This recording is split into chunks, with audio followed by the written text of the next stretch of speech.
అందరికీ నమస్తే అండి. జాతీయ స్థాయిలో ప్రముఖ మీడియా ఇండియా టుడే. సో, జాతీయ స్థాయిలో ప్రముఖ జర్నలిస్ట్ రాజ్‌దీప్ సర్దేశాయ్. సో, ఈరోజు ఇండియా టుడే కాంక్లేవ్ సదస్సు జరిగింది. ఈ సదస్సులో ఆంధ్రప్రదేశ్ విద్యాశాఖ మంత్రి నారా లోకేష్ గారు పార్టిసిపేట్ చేశారు. అలాగే కేంద్ర మంత్రి రామ్మోహన్ నాయుడు గారు కూడా దీనిలో పార్టిసిపేట్ చేశారు. సో, ఈ సందర్భంగా సీనియర్ జర్నలిస్ట్ రాజ్‌దీప్ సర్దేశాయ్ గారితో లోకేష్ గారికి కాసేపు చర్చ జరిగింది. డిబేట్ అంటే అది డిబేట్ అనుకోవచ్చు, ఇంటర్వ్యూ అనుకోవచ్చు. జస్ట్ 1-to-1 జరిగిందనమాట. ఇందులో చాలా ఆసక్తికరమైన సమాధానాలు చెప్పారు. ఆయన అడిగిన ప్రశ్నలు, ఈయన చెప్పిన సమాధానాలు కాస్త ఆంధ్రప్రదేశ్ రాజకీయాలకు సంబంధించి, లోకేష్ గారి ప్రణాళికలకు సంబంధించి చాలా కీలకంగా ఉన్నాయి.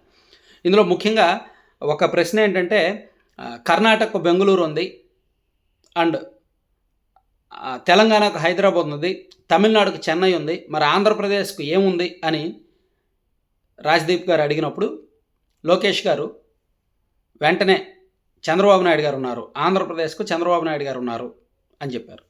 అంటే మా రాష్ట్రానికి అతనే బ్రాండ్. చంద్రబాబు నాయుడు గారిని చూసే మాకు పెట్టుబడులు వస్తాయి, చంద్రబాబు నాయుడు గారే మాకు భవిష్యత్తు, ఆయన మీద నమ్మకం అని చాలా స్పష్టంగా ఒక ఆన్సర్ చెప్పారు.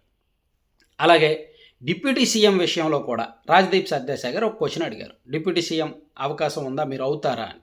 అలా అడిగినప్పుడు మాకు ఇప్పుడు వరకు మేము ఏ హోదాలో ఉన్నా సరే మాకు ప్రజలే ఈ అవకాశం ఇచ్చారు.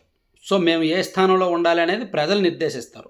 ప్రజలు ఇచ్చిన స్థానం మేరకు మేము కూర్చుంటాం అని చెప్పారనమాట. అలా చెప్తూ నేను చివరిగా 1985లో గెలిచింది మంగళగిరిలో తెలుగుదేశం పార్టీ. మళ్ళీ అటువంటి నియోజకవర్గంలో నేను పోటీ చేసి గెలిచాను. నేను పూర్తిగా పార్టీలో కార్యకర్త స్థాయిలో మాత్రమే ఉన్నాను. మాకు చంద్రబాబు నాయుడు గారే హోల్ అండ్ సోల్, ఆయన ఏం చెప్తే మేము అదే చేస్తాము. సో మంగళగిరి లాంటి టఫెస్ట్ కాన్స్టిట్యున్సీ నేను ఎంచుకున్నాను. 2019లో నేను ఓడిపోయిన తర్వాత కూడా ఫైట్ చేశాను, అక్కడే ఉన్నాను. 2024 ఎన్నికల్లో స్టేట్లోనే థర్డ్ హైయెస్ట్ మెజారిటీతో 91,000కు పైగా మెజారిటీతో నేను గెలిచాను. సో ఇదంతా నేను గెలిచినందుకు గాను, నన్ను మంగళగిరి ప్రజలు అలా గెలిపించినందుకు గాను నేను వాళ్ళకి ఏం చేయాలనేది అది చేస్తున్నాను. అలాగే ఒక టఫెస్ట్ శాఖ హ్యూమన్ రిసోర్స్ అంటే మానవ వనరుల శాఖ, విద్యాశాఖను నేను నిర్వహిస్తున్నాను అని అన్నప్పుడు, ఏంటి విద్యాశాఖ టఫెస్టా, అంత కష్టమైనదా అని రాజ్‌దీప్ సర్దేశాయ్ గారు అడిగారు. అడిగినప్పుడు ఎస్ టఫెస్ట్, ఎందుకంటే ఇందులో భిన్నమైన టీచర్స్ యూనియన్లు ఉన్నారు. ఆ యూనియన్ వాళ్ళు రకరకాల డిమాండ్లు, రకరకాల అలిగేషన్స్, రకరకాల కోరికలతో ఉంటారు. అవన్నీ మేనేజ్ చేసుకోవడం, అలాగే గత 5 ఏళ్లలో విద్యా వ్యవస్థ నాశనమైంది, దాన్ని గాడిలో పెట్టడం, ఇవన్నీ చూస్తే ఈ విద్యాశాఖ కష్టమైందే అని లోకేష్ గారు చెప్పారనమాట. అలాగే మరో ప్రశ్నకు సమాధానంగా థర్డ్ జనరేషన్ పొలిటీషియన్గా ఉంటారా అనే ప్రశ్నకు సమాధానంగా speaking that with India today TVs Rajdeep Sardesai, Nara Lokesh explained how he did not feel like a third generation politician. I see myself as a కార్యకర్త of Telugudesam party. Being Chandrababu Naidu's son makes it 10 times harder. I am at a greater disadvantage because he sees me every day. Lokesh quipped. అంటే నేను చంద్రబాబు నాయుడు గారి కుమారుణ్ణి, నేను పార్టీలో ఒక సాధారణ కార్యకర్తని, కానీ చంద్రబాబు నాయుడు గారు డైలీ నన్ను చూస్తూనే ఉంటారు, నన్ను అబ్జర్వ్ చేస్తూనే ఉంటారు. సో నేను కార్యకర్తగానే పనిచేయడం మొదలుపెట్టాను, కార్యకర్తగానే ఉన్నాను, కార్యకర్తగానే నన్ను నిరూపించుకుంటున్నాను అని లోకేష్ గారు చెప్పుకొచ్చారనమాట. అలాగే Lokesh revealed that his father and Andhra Pradesh chief minister Chandrababu Naidu was a task master who expected everyone to function at the same pace as him అని ఈరోజు దానిలో రాసుకొచ్చారనమాట. అలాగే తన పాదయాత్రలో తాను ఫేస్ చేసిన, ఎదుర్కొన్న అంశాలు, తన పాదయాత్రలో ఇచ్చిన హామీలు, దానికి సంబంధించి ఒక్కొక్కటి నెరవేరుస్తున్న తీరు, అలాగే ఐటీ శాఖను తను నిర్వర్తిస్తున్న తీరు, ఐటీ శాఖలో తను నెక్స్ట్ 5 ఇయర్స్లో ఏం చేయాలనుకుంటున్నారు, అలాగే తను 20 లక్షల ఉద్యోగాలు ఇవ్వడానికి తనకున్న ప్రణాళికలు, ఆంధ్రప్రదేశ్ ప్రస్తుత పరిస్థితి, ఇవన్నీ కూడా చాలా వివరించారు. దాదాపుగా ఈ డిస్కషన్ చాలాసేపు జరిగింది.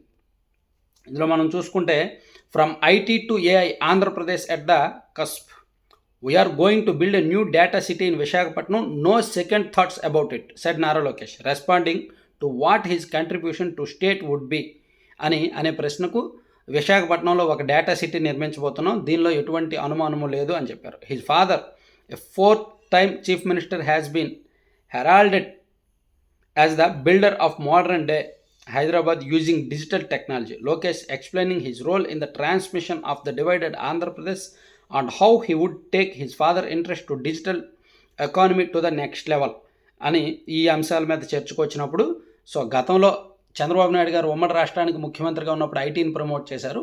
ఇప్పుడు మేము మా రాష్ట్రంలో ఏఐని ప్రమోట్ చేస్తున్నాము. ఇండియాలోనే ఏఐకి బెస్ట్ ప్లేస్గా ఆంధ్రప్రదేశ్ని తీర్చిదిద్దుతాము. దీనికి సంబంధించి ఆల్రెడీ చర్చలు, ప్రాథమిక సంప్రదింపులు పూర్తయ్యాయి. మా ప్రయత్నాలు ఆ దిశగానే ఉన్నాయి అని చెప్పి లోకేష్ గారు చాలా క్లియర్గా ఎక్స్ప్లెయిన్ చేశారనమాట. I also revealed how WhatsApp governance began in the state. Lokesh garu అలాగే వాట్సాప్ గవర్నెన్స్కి సంబంధించి కూడా అక్కడ చెప్పారు. The whole idea started from my Padayatra, where people were questioning me, saying, I push a button, I get food, I get groceries, I can watch a movie. Why is the government is not so proactive? It was a simple point that was raised అని లోకేష్ గారు చెప్పారు. So మనం mobile నుంచి అన్నీ చేసుకుంటున్నాం, food order చేస్తున్నాం, and ticket book చేసుకుంటున్నాము, groceries తెచ్చుకుంటున్నాము, cinema టికెట్లు బుక్ చేసుకుంటున్నాం. ఇన్ని చేస్తున్నప్పుడు మరి ప్రభుత్వం ఎందుకు సింగిల్ బటన్ మీద పని చేయకూడదు, మొబైల్తో పని చేయకూడదు అనే ఆలోచన నుంచి వాట్సాప్ గవర్నెన్స్ పుట్టుకొచ్చింది. ఇదంతా కూడా నా పాదయాత్ర సమయంలోనే ఈ ఐడియా వచ్చింది అని చెప్పారనమాట. ఇట్లా అనేక అంశాలకు సంబంధించి వీళ్ళ మధ్య చర్చ జరిగింది. సో దాదాపుగా మొత్తం మీరు ఇండియా టుడేలో ఆర్టికల్స్ కూడా ఉన్నాయి, దానికి సంబంధించి చూడవచ్చు. Thank you.